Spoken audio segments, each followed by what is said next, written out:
In terms of what you're saying inside your head, what we already have here is a tough situation. We've got a virus that we don't totally understand. We're hearing not the best news about it. We're taking extreme appropriate precautions to protect ourselves and protect our community from the spread of this virus. So we've already got a problem that we weren't expecting. And with that problem means more social isolation, kids are home from school with nothing to do. We're supposed to travel somewhere, we're supposed to go home, and now we're stuck here, things like that. You've already got a problem, right? We all do. But then how you speak to yourself about a problem makes a huge difference in how you manage it.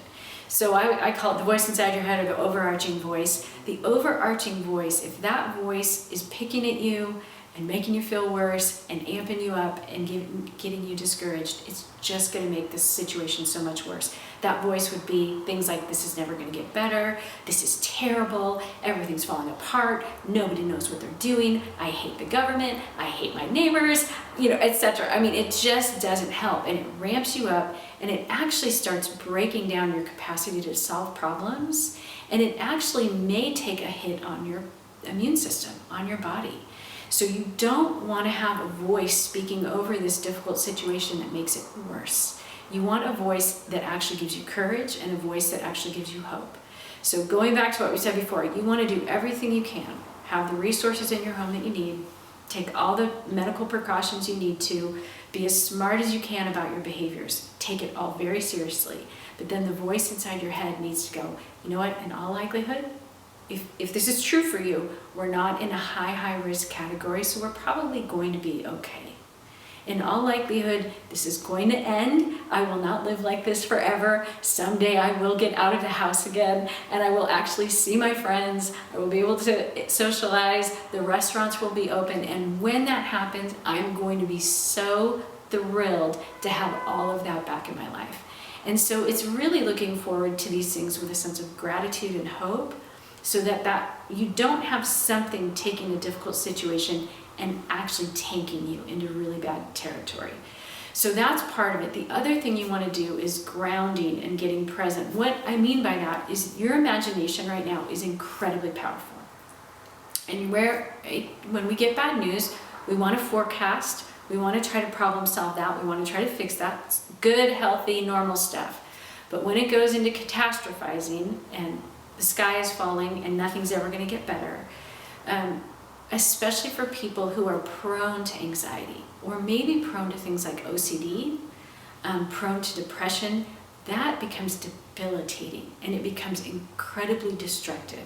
So that's where you want to pull back on your imagination, and you don't want to give it full rein, and you actually want to remind yourself, I am presently in the room I'm in right now.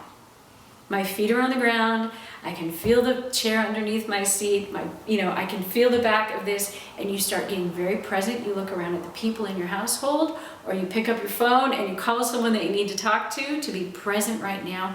But you pull yourself out of that forward future thinking and kind of back into your body, back into the moment. And that's also a great place. When you get back here, back in your body, go to really healthy outlets. If you need to go to praise and worship music, if you need to go to prayer, if you need to go to a comedy movie at home, if you need to read something funny, if you need to do something that's relaxing to you.